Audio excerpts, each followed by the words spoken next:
Sala parto.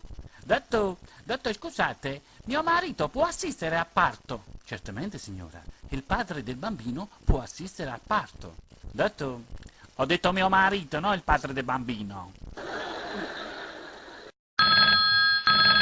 Pronto? Dottore, sono la signora Ida, quella che ha chiamato l'altro ieri sera per quel raffreddore che ancora non mi passa. Ma come? Sta ancora male?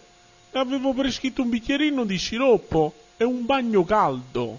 Dottor, il bagno caldo proprio non ce l'ho fatta, bello tutto.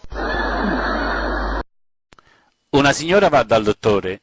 Dottor, lei mi deve aiutare. Mio marito è un anno che mi trascura e io vorrei farlo diventare un toro come prima. Va bene, signora, si comincia a spogliare.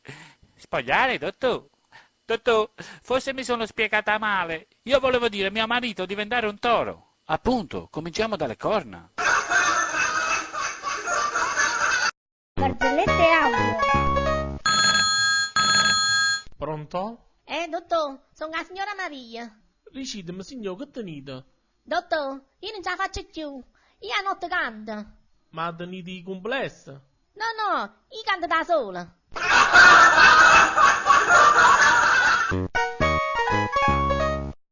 Una signora è dal dentista e dice: Dottor, non so se è più doloroso farsi togliere un dente o fare un figlio. E il dottore: signora, si decida, sa, è per regolare la poltrona.